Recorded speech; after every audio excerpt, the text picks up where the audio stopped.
वो केवल कवियत्री नहीं थीं, वो एक चेतना थीं, जिन्होंने हिंदी साहित्य को न सिर्फ नया स्वर दिया, बल्कि नारी जागरण की मशाल भी बन गईं। सन 1907 का वर्ष था, जब उत्तर प्रदेश के फर्रुखाबाद जिले में एक मध्यम वर्गीय कायस्थ परिवार में एक बालिका ने जन्म लिया। नाम रखा गया महादेवी वर्मा। जन्म तिथि थी 26 मार्च।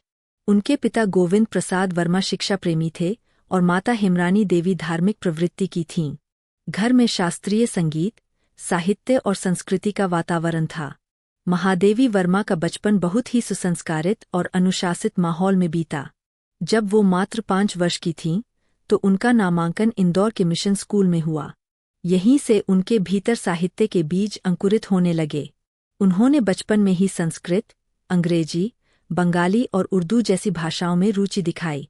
परिवार की परंपरा के अनुसार महज 9 वर्ष की आयु में ही उनका विवाह कर दिया गया, लेकिन उन्होंने वैवाहिक जीवन को अपनाने की बजाय शिक्षा और साहित्य को अपना जीवन बना लिया। उनका वैवाहिक जीवन केवल नाममात्र का रहा। महादेवी वर्मा ने ताउम्र स्वतंत्रता और आत्मनिर्भरता को प्राथमिकता दी। महादेवी वर्मा की शिक्षा का सफर बहुत प्रेरणादायक रहा। 1929 में प्रयाग विश्वविद्यालय से एम.ए. हिंदी साहित्य में गोल्ड मेडल के साथ स्नातकोत्तर की डिग्री प्राप्त की। इसके बाद वे प्रयाग महिला विद्यापीठ में प्राचार्य नियुक्त हुईं और बाद में वही की कुलपति भी बनी। उन्होंने शिक्षा के क्षेत्र में भी नारी सशक्तिकरण के लिए कई अहम कार्य किए। महादेवी वर्मा हिंदी साहित्य की वह काव्य साधिका रहीं, जिन्हें छायावाद आंदोलन की यात्रा की चौथी स्तंभ कहा गया। जयशंकर प्रसाद, सुमित्रानंदन पंत और सूर्यकांत त्रिपाठी निराला के साथ उनका नाम लिया जाता है। उनकी कविता में करुणा, सौंदर्य, संवेदना और आत्मचिंतन का अनूठा संगम देखने को मिलता है।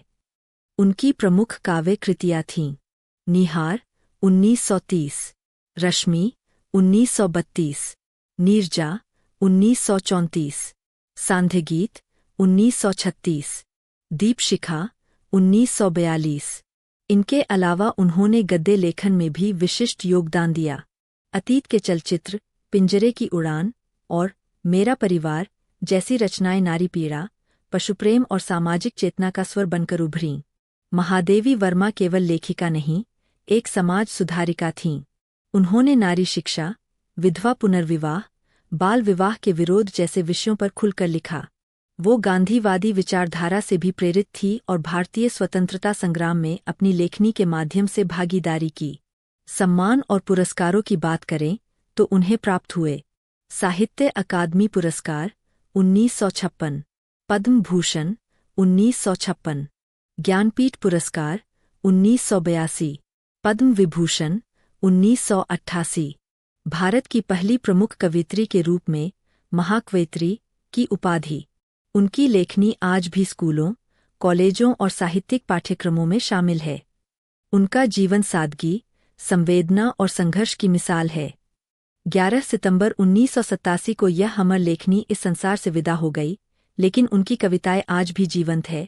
महादेवी वर्मा का जीवन यह सिखाता है कि एक स्त्री यदि ठान ले तो समाज के सबसे कठोर बंधनों को भी लेखनी की नोक से तोड़ सकती है।